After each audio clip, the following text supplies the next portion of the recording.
When you use Excel a lot, especially if you're using it for the same tasks over and over again, you'll find that you're executing the same procedures repetitively. Well, you might say to yourself, gee, there's got to be a faster, easier way. I keep doing the same thing over and over again. Well, you don't have to do it because macros can do the repetitive work for you. Well, let's talk about what a macro is. Macros are basically little bits of instruction code that run inside Excel. Now, macros can be very simple, or they could turn Excel into software development, and there's even a little industry of people writing macros for Excel. Well, how do you create a macro? There's two basic ways. One way is that you can record your mouse clicks and keystrokes, kind of like recording a TV program and then playing it back. The other way is that you can write the program in a language called Visual Basic for Applications, or VBA for short. It's a language that Microsoft developed to be used inside of Microsoft Office. So let's talk about the advantages of creating macros by recording your clicks and keystrokes.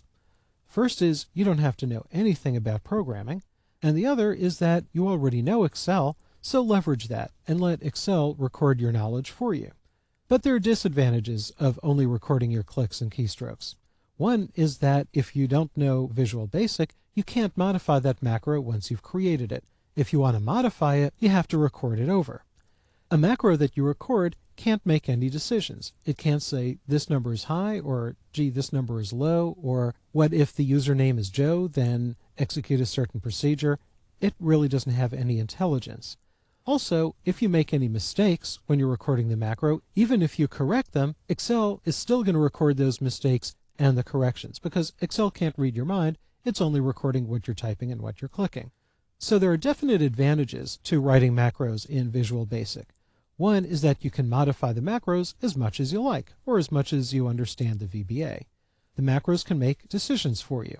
So a macro can say, well, if this number is greater than 1500, then display this message. There are some tasks that you can execute only by writing the VBA, and once you know how to use VBA in Excel, you know most of what you need to use VBA in Word or PowerPoint or Access or other Microsoft programs. But there are downsides to writing VBA code. The first, of course, is that you have to learn the VBA language, and I'll be straight with you. It's a bit of a learning curve. Second is that after you write the code, you have to test it and you have to debug it, especially if you're going to give your macros to other people to use.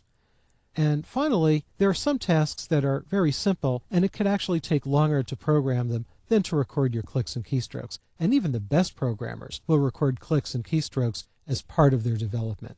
So now that we have an idea of what macros are all about, let's go and create some and modify them.